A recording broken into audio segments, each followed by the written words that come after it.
Praise the Lord. Today's word.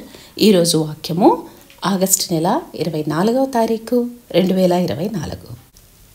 లూకాసు వార్త 10వ అధ్యాయము 9వ వచనము. అందులోనున్న రోగులను స్వస్థపరచుడి, దేవుని రాజ్యము మీ దగ్గరకు వచ్చి ఉన్నదని వారితో చెప్పుడి.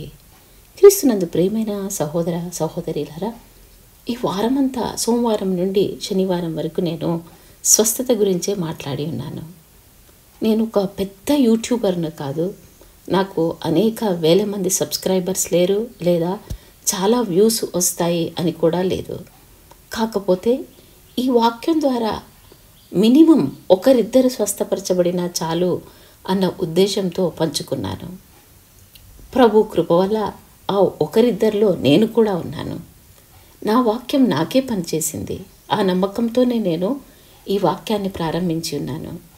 ఒక నెల నుండి నా యొక్క ఆరోగ్యం బాగలేదు.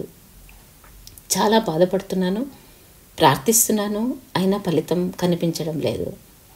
అప్పుడు నేను అనుకున్నాను, నా ఆరోగ్యం కోసము, ఇతరుల ఆరోగ్యం కోసము స్వస్థత గురించి ధ్యానిద్దాము. అప్పుడు ప్రభువు నన్ను స్వస్థపరుస్తారు, నా వాక్యం విన్న వారిని కూడా స్వస్థపరుస్తారు అని సంపూర్ణంగా నమ్మి ఉన్నాను. అద్భుతంగా దేవుడు నా బాధ నుండి నాకు నివారణ కలగజేసి ఉన్నారు. యేసు నామమునకే మహిమ కలుగునుగాక. నా వాక్యం నాకే పనిచేసింది. ప్రతిరోజు వాక్యమును ధ్యానిస్తూ రాస్తూ ఉన్నాను. ఆ విధంగా మాట్లాడుతూ ఉన్నాను, హృదయంలో ఒప్పుకుంటున్నాను, నోటితో కన్ఫెస్ చేస్తూ ఉన్నాను. చివరగా శనివారం వచ్చేలోగా ప్రభువు నన్ను స్వస్థపరిచి ఉన్నారు, సంపూర్ణంగా స్వస్థపరిచి ఉన్నారు. నేను ఇప్పుడు టోటల్గా మందులు మానేశాను. దేవునికి మహిమ కలుగునుగాక. ఈ విధంగా స్వస్థత గురించి అనేకులు నమ్ముతున్నారు. స్మిత్ విగిల్స్వర్త్ అనే ఒక గొప్ప సువార్థికుడు అనేక స్వస్థతలను చేసి ఉన్నారు. ఆయన యొక్క పరిచర్య ద్వారా వేలాది మంది ప్రజలు ఆశీర్వదించబడి ఉన్నారు.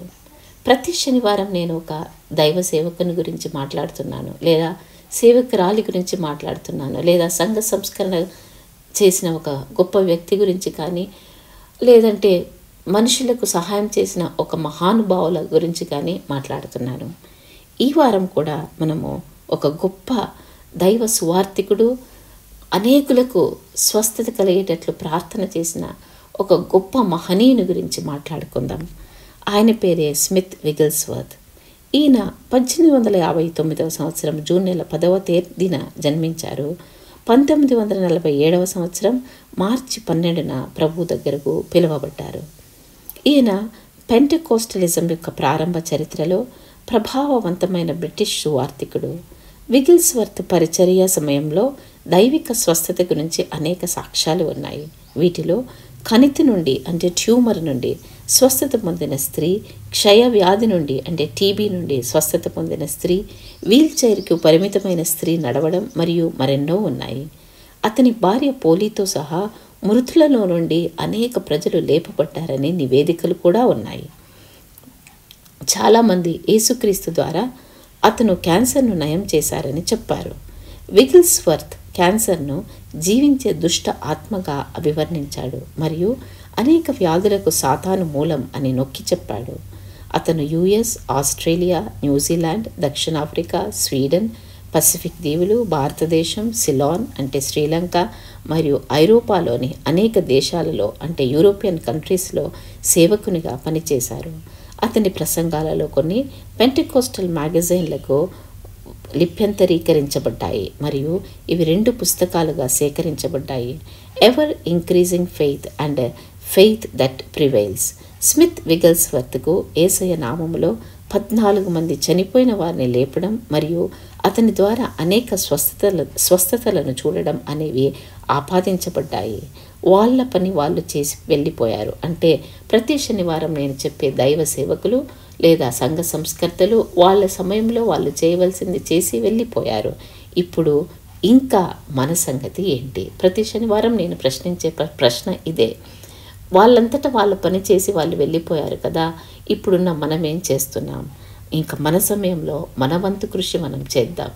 మన జీవిత కాలంలో మనకెంత చేతన అవుతుందో అంత చేతనైనంత చేసి మనం కూడా వెళ్ళిపోదాం.